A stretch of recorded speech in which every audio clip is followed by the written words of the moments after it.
तो hello everybody, Gaurav Sharma this side. और जैसा कि हम बात करने लग रहे हैं, इससे पहले हमने फॉर्म्स ऑफ पोएट्री की बात की। अब हम इसी डायरेक्शन में आगे बढ़ रहे हैं। जो सेगमेंट ए है एलटी ग्रेड के सिलेबस का, उससे जुड़े हुए टॉपिक्स पे हम बात कर रहे हैं। वो अलग बात है कि यूनिवर्सल टॉपिक्स हैं, लिटरेचर के किसी भी सेगमेंट में आ जाते हैं। आप किसी भी कोई भी ऐसा एग्जाम हो जिसमें इंग्लिश लिटरेचर आता हो, तो ये सारी चीज़ें उनसे डील करती हैं। ये इंग्लिश लिटरेचर का कुल मिला के अभिन्न अंग है। इसलिए मैं इनके बारे में थोड़ा थोड़ा आपको ब्रीफ इंट्रोडक्शन देने का प्रयास करूंगा, जो आपको हेल्प करेगा, है ना। कि कोई भी स्टूडेंट हो जो इंग्लिश लिटरेचर की स्ट्रीम से आता हो, यदि उसने इन तीनों में डिफरेंस नहीं पढ़ा होगा ना, तो वो इन तीनों में अंतर ही नहीं कर पाए, तीनों को एक समान पाए, है ना। क्या? ऑटोबायोग्राफी, बायोग्राफी और मेमोर, है ना। खासकर ऑटोबायोग्राफी और मेमोआ जो होता है ना, ये दोनों सिमिलर जैसे लगते हैं, इनसे डिफरेंस नहीं कर पाते, है ना। तो सबसे पहले हम बात कर लेते हैं बायोग्राफी की क्या होती है। कोई भी बायोग्राफी किसी दूसरे के व्यक्ति के जीवन का पूरा चित्रण दिया जाता है किसी अन्य व्यक्ति के द्वारा, बायोग्राफी, है ना।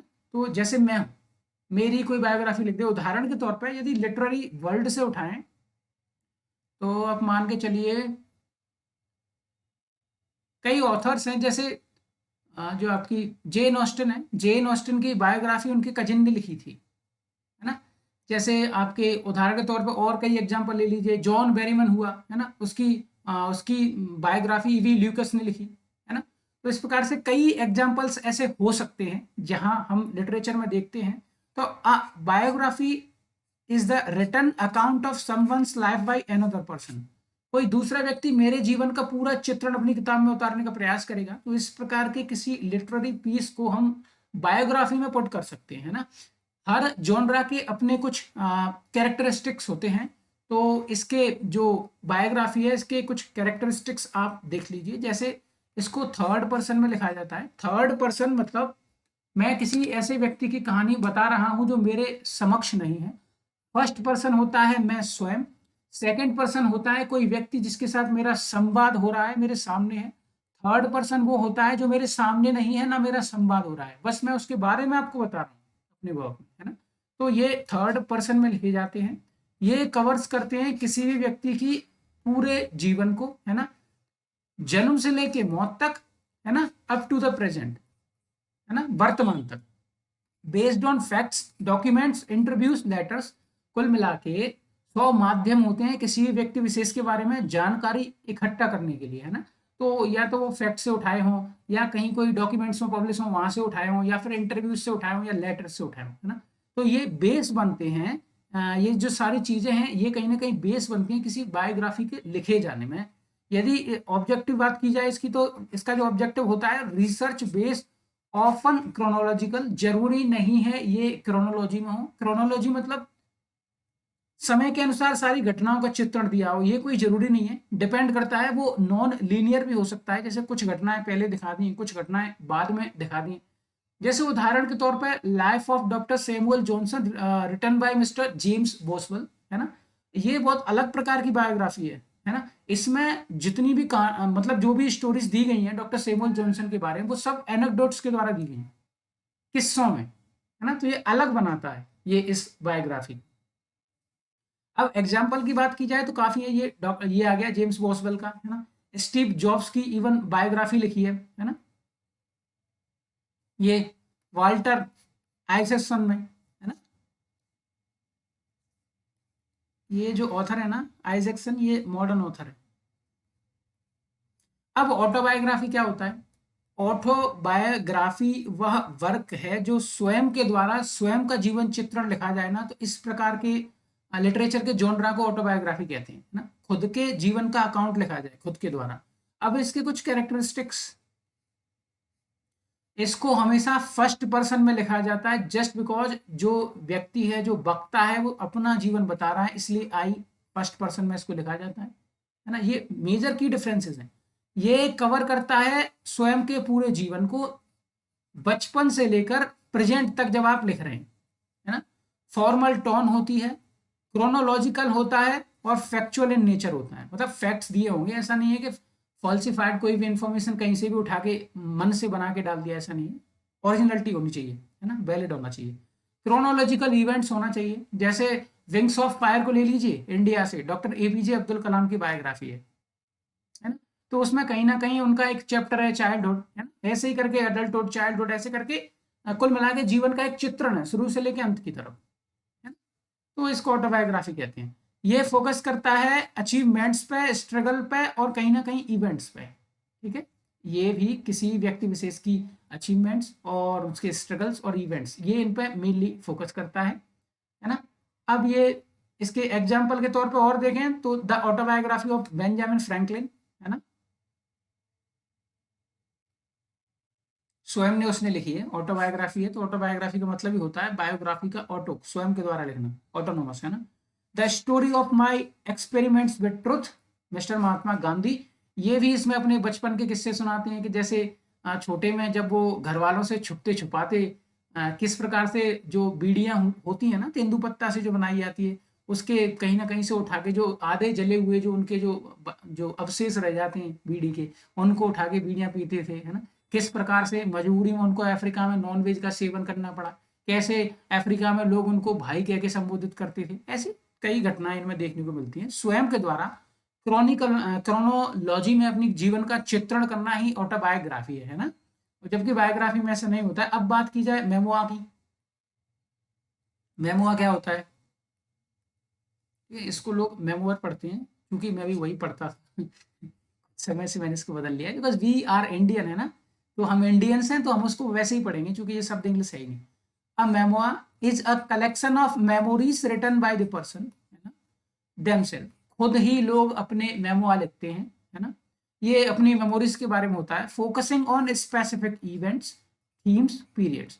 कंप्लीट जीवन समेटे हुए नहीं होते हैं मेमोआ, ये कुछ इवेंट्स का चित्रण करते हैं, है ना, कुछ थीम्स को, कोई पीरियड हो तो ये उनके बारे में कहीं ना कहीं बताते हैं। यदि आप मेमोआ के कैरेक्टरिस्टिक्स देखें तो ये हमेशा फर्स्ट पर्सन में होती हैं, क्योंकि स्वयं लिख रहा है ऑथर, है ना, अपना खुद का। दूसरी बात ये सिलेक्टिव होते हैं, इनमें कुछ थीम्स होती हैं, पर्सनल होते हैं, इमोशनल होते हैं, क्योंकि अपने जीवन की किसी घटना का चित्रण देने का प्रयास किया जा रहा है। मोर रिफ्लेक्टिव होते हैं, रिफ्लेक्टिव इसलिए होते हैं कि जो ऑथर लिख रहा है वो कहीं ना कहीं मेस्मराइज्ड है अपने प्रीवियस पास्ट के थॉट्स के साथ, तो उन पे वो कहीं ना कहीं जाके वहां सोच के कुछ प्रकट करने का प्रयास कर रहा है। नरेटिव होते हैं हिस्टोरिकल की तुलना में। हिस्टोरिकल मतलब कोई भी हिस्ट्री की जो उसके जीवन से जुड़ा हुआ इतिहास है, पास्ट में कैसे घटनाएं घटी, क्या हुआ, उस पर फोकस ना करके ये इसके इमोशंस पर ज्यादा फोकस करता है और नरेशन देता है कहानी का, है ना, उस घटना का। इसमें हिस्टोरिकल डाटा का कोई विशेष रोल नहीं है, कहने का तात्पर्य ये है।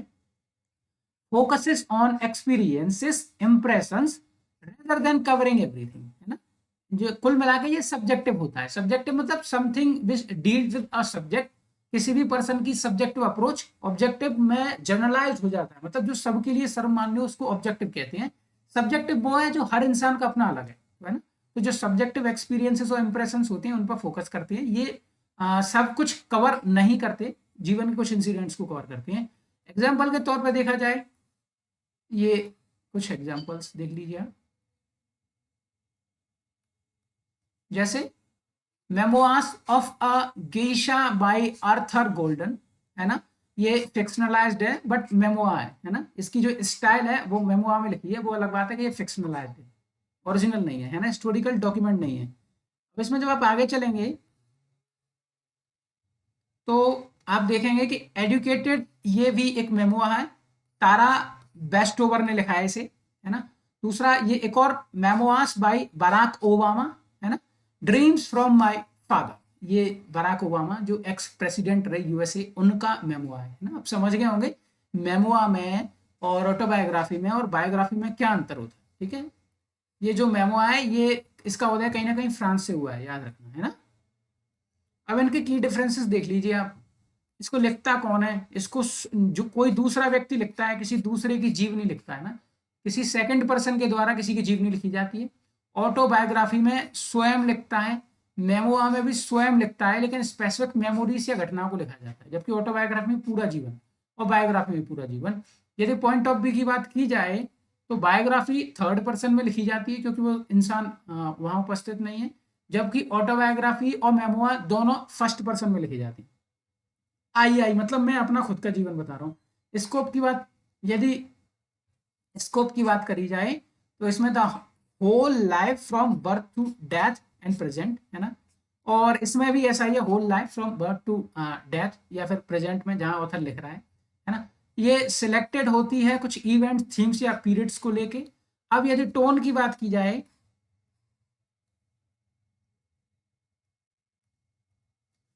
तो इसकी जो टोन होती है ऑब्जेक्टिव होगी। ऑब्वियस सी बात है, जब आप किसी दूसरे का जीवन चित्रण कर रहे हो तो उसमें अपने इमोशंस थोड़ी ना डाल दोगे, अपने भाव थोड़ी ना डाल दोगे, इसलिए इसको हमेशा ऑब्जेक्टिव लिखा जाता है। ऑब्जेक्टिव मतलब समथिंग विच इज जर्नलाइज्ड, है ना। फैक्ट्स होते हैं इसमें और ये रिसर्च बेस्ड होती है। आप किसी के जीवन की बारे में पूरी जानकारी इकट्ठे करेंगे तभी तो उसका बायोग्राफी लिख पाएंगे, है ना। और ये जो ऑटोबायोग्राफी है ये फॉर्मल होती है, फैक्चुअल होती है, क्रोनोलॉजिकल होती है, याद रखना है। जबकि मेमोआ जो होता है वो रिफ्लेक्टिव होता है, इमोशनल होता है, नरेशन ड्रिवन होता है और पर्सनल होता है, तो याद रखना है। अब इनको लिखने के अपने अपने पर्पजेस होते हैं, तो पर्पज देख लीजिए आप इनके। देखिए, to inform and document a person's life in detail, biography लिखने का पर्पज। और ऑटोबायोग्राफी में to share one's own complete life story, किसी को अपने पूरे जीवन को बताना हो स्वयं के शब्दों में, तो यहाँ ऑटोबायोग्राफी काम आती है।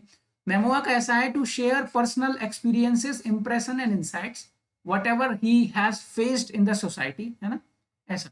अब एग्जाम्पल की बात की जाए, डॉक्टर सैमुअल जॉनसन की बायोग्राफी जेम्स बॉस्वेल ने, है ना, और बाकी ये एग्जाम्पल आपने देखे हैं। The story of my experiments with truth, mister M K Gandhi, educated by Tara Westover, dreams from my father by mister Barack Obama. तो ये कुछ बेस्ट एग्जाम्पल्स हो सकते हैं। तो हमने आज की वीडियो में जो है बात कर ली है, मेमोआ क्या होता है, बायोग्राफी क्या होती है, ऑटोबायोग्राफी क्या होती है ना। तो हम अगले लेक्चर में अगले टॉपिक के साथ मिलेंगे। तब तक के लिए बहुत बहुत धन्यवाद, है ना, और मेरे साथ ऐसे ही बने रहिए, है ना। मिलते हैं हम अगले लेक्चर में। Thank you, bye bye. Hello, how are you. मैं गौरव शर्मा हूँ। इंग्लिश लिटरेचर से जुड़े हुए जितनी भी स्ट्रीम्स हैं ना, इंग्लिश लिटरेचर जहाँ भी आता है, चाहे वो यूजीसी नेट हुआ, पीजीटीस हुए, टीजीटीस हुए, है ना, जितने भी केबीएस एनवीएस वगैरह हैं, जहाँ भी लिटरेचर आता है उन सभी के सब्जेक्ट मैटर के साथ मैं डील करूँगा इस चैनल पे। मैं उम्मीद करता हूँ आप मुझे फॉलो करेंगे। यदि आप इस क्षेत्र में नए हैं, इंग्लिश लिटरेचर में यदि आप नए हैं तो आप मेरे साथ जुड़ सकते हैं। यदि आप यूजीसी नेट की तैयारी कर रहे हैं, यदि आपका जानने वाला कोई कर रहा है तो इस वीडियो को उसके साथ शेयर कीजिए। Thank you.